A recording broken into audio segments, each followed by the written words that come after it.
దీన్ని పేస్ట్ చేసుకొని ఎలా కట్ చేసుకోవాలనేది ఫ్యాబ్రిక్ వేస్ట్ అవ్వకుండా చూసుకుందాం.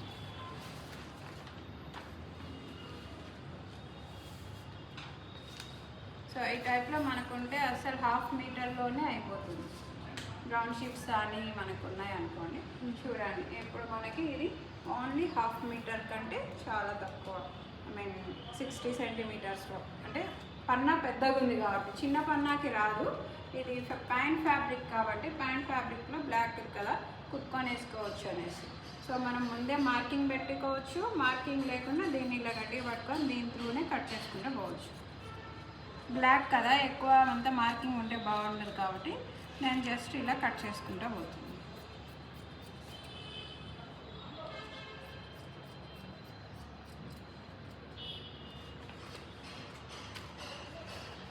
ఇది స్ట్రైట్ కట్ కాబట్టి కొంచెం మనకి ఫ్యాబ్రిక్ అనేది ఎక్కువ యూజ్ అవ్వదు. అదే క్రాస్ కట్ అనుకోండి, దీనికంటే ఒక 10 ఇంచెస్ అన్న ఎక్స్ట్రా అవుతుంది.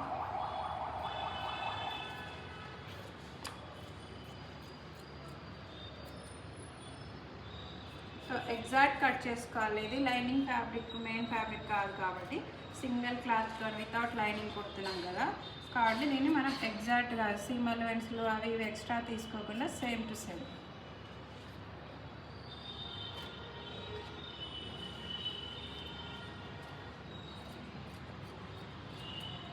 అంతే, మనం ఆల్రెడీ ముందు బ్రౌన్ షీట్స్ మనం కట్ చేసుకొని పెట్టుకొని ఎగ్జాక్ట్గా మనకి ప్రాబ్లం లేకుండా క్రియేట్ చేసుకోకుండా ఉండాలంటే ఈ టైప్లో చేసుకున్నాం అంటే కటింగ్ అనేది 5 మినిట్స్లో అయిపోతుంది మెయిన్ ఫ్యాబ్రిక్. అప్పుడు మనకి ఫ్యాబ్రిక్ వేస్ట్ అవ్వదు, ఈవెన్ టైం కూడా వేస్ట్ అవ్వదు. ఒకే కస్టమర్, రిపీటెడ్ కస్టమర్స్ ఉంటే ఈ టైప్లో మనం ముందే ఒక బ్రౌన్ షీట్ కట్ చేసి పెట్టుకుంటే ప్రాబ్లం ఉండదు. సో అది వస్తూనే మనం కట్ చేసుకోవచ్చు 5 మినిట్స్లో. ఈవెన్ ఫాస్ట్ కూడా ఇచ్చేసేయచ్చు.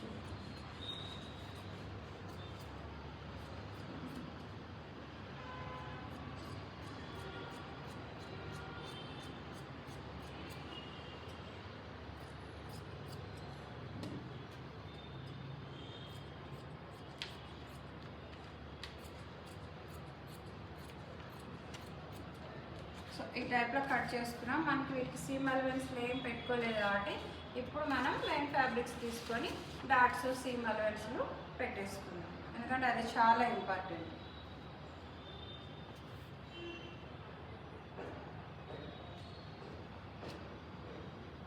సో దీనికి ఏముండదు కాబట్టి మనం యాజ్ యూజువల్ మనం స్కేల్ తీసుకొని స్కేల్ అంతా సీమ్ అలవెన్స్ అండ్ ఇక్కడ డాట్.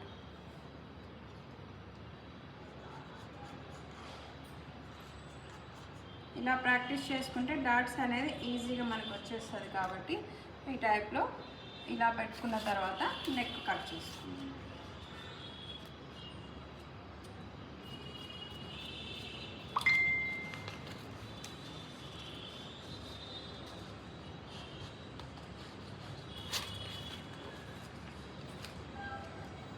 ఫ్రంట్ పార్ట్ కూడా ఫస్ట్ నెక్ కట్ చేసేసాం కాబట్టి దీనికి డాట్స్.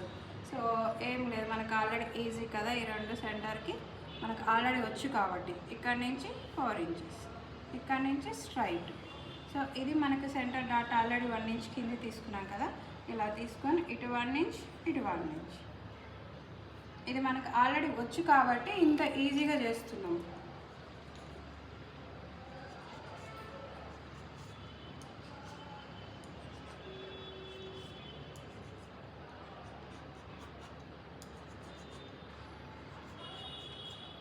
సో దీనికి వీల్ మార్కింగ్ ఇటు సైడ్ కూడా పడింది కాబట్టి మనకి కుట్టేటప్పుడు ఏ ప్రాబ్లం లేకుండా ఉంటుంది.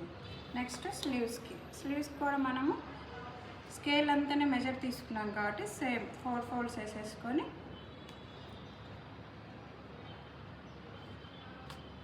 వీల్ మార్కింగ్తో సేమ్ వేసేసుకోవాలి. సో 4 సైడ్స్ మనకి వీల్ మార్కింగ్తో పడుతుంది కాబట్టి ఎటు సైడ్ అయినా కానీ మనం కుట్టుకోవచ్చు. ఎక్కడ చూసినా కానీ మార్కింగ్ అనేది ఉంటుంది. అందుకని ఈ వీల్ మార్కింగ్తో మనం యూజ్ చేసుకోవాలి.